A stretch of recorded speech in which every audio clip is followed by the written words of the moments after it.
A previously undocumented Android malware campaign has been observed leveraging money-lending apps to blackmail victims into paying up with personal information stolen from their devices. Mobile security companies Imperium dubbed the activity money-monger, pointing out the use of the cross-platform Flutter framework to develop the apps. Money-monger takes advantage of Flutter's framework to obfuscate malicious features and complicate the detection of malicious activity by static analysis, Imperium researchers Fernando Sanchez, Alex Calleja, Mateo Favaro, and Gianluca Braga said in a report shared with Information Security and Focus News. Due to the nature of Flutter, the malicious code and activity now hide behind a framework outside the static analysis capabilities of legacy mobile security products. The campaign, believed to be active since May 2022, is part of a broader effort previously disclosed by Indian cybersecurity firm K7 Security Labs. None of the 33 apps used in the deceptive scheme have been distributed through the Google Play Store. The money lending applications, instead, are available through unofficial app stores or sideloaded to the phones via smishing, compromised websites, rogue ads, or social media campaigns. Once installed, the malware poses a risk as it's designed to prompt the users to grant it intrusive permissions under the pretext of guaranteeing a loan, and harvest a wide range of private information. The collected data, which includes GPS locations, SMSA, contacts, call logs, files, photos, and audio recordings, is then used as a pressure tactic to force victims into paying excessively high interest rates for the loans, sometimes even in cases after the loan is repaid. To make matters worse, the threat actors subject the borrowers to harassment by threatening to reveal their information, call people from the contact list, and send abusive messages and morphed photos from the infected devices.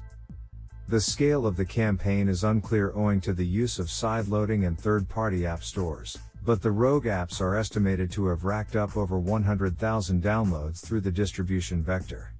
The extremely novel money-monger malware campaign highlights a growing trend by malicious actors to use blackmail and threats to scam victims out of money, Richard Mellick, director of mobile threat intelligence at Imperium, said in a statement. Quick loan programs are often full of predatory models, such as high interest rates and payback schemes, but adding blackmail into the equation increases the level of maliciousness. Google, in a comment shared with Information Security and Focus News, reiterated that the identified malicious apps are not downloadable from the Play Store and that Google Play Protect helps notify users about potentially harmful apps. Google Play Protect checks Android devices with Google Play services for potentially harmful apps from other sources, the company said. Google Play Protect will warn users that attempt to install or launch apps that have been identified to be malicious. The findings come 2 weeks after Lookout discovered nearly 300 mobile loan applications on Google Play and Apple's App Store that collectively have more than 15 million downloads and have been found engaging in predatory behavior. These apps not only exfiltrate extraordinary volumes of user data but also come with hidden fees, high interest rates, and payment terms that are used to strong-arm victims for payment on fraudulent loans. They exploit victims' desire for quick cash to ensnare borrowers into predatory loan contracts and require them to grant access to sensitive information such as contacts and SMS messages, Lookout noted late last month. Developing countries are a prime target for dodgy loan apps, as digital lending has seen explosive growth in markets like India, where people are unwittingly turning to such platforms after being turned away by banks for failing to meet income requirements.